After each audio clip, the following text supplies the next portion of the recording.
Hi, I'm Lisa from Lori's Country Cottage. Welcome to How Tuesday.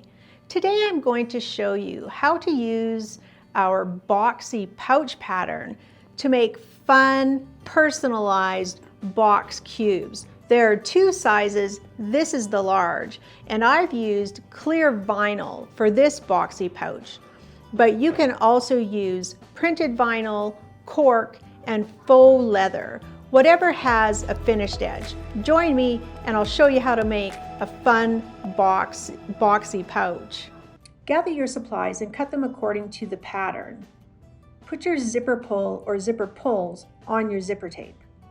Place your zipper right side down on your first vinyl piece, which is right side up. Your zipper pull will be on the left. Secure with wonder clips.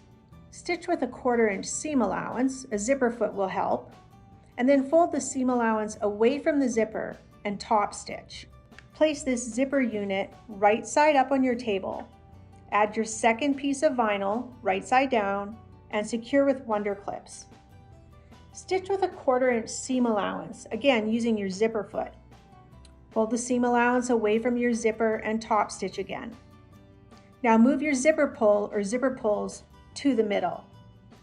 Straighten your edges and trim off the extra zipper tape. Stitch over your zipper teeth to prevent your zipper pulls from coming off. Fold your vinyls right sides together, secure with wonder clips, and stitch the bottom only with a 1/4 inch seam allowance. Leave those sides open for now. Pressing the bottom seam open with your finger or a seam roller, flatten it against the zipper tape. Secure with wonder clips. Sew both short ends. Double stitch if desired. I double stitched mine and I'm glad I did. Now we'll create the box corners by measuring in the distance noted in the pattern from the seam line and the folded edge. Do this on all 4 corners. Mark with a pen and then cut out all 4 corners. Box your corners by matching the folded edge with your side seams. And again, repeat for all 4 corners. Stitch with a 1/4 inch seam allowance and add a second line of stitching. Trim all of your threads.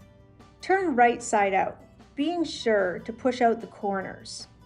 If you find it hard to turn, use a warm blow dryer to warm your vinyl, and it'll turn very nicely. Here are the 2 sizes of boxy pouches. Thanks for joining me for How Tuesday. I hope you enjoyed learning how to make the boxy pouch. I encourage you to come in and pick up some of our fun vinyl, clear vinyl, and faux leather, or use the cork that we have to make some personalized boxy pouches for the people in your world.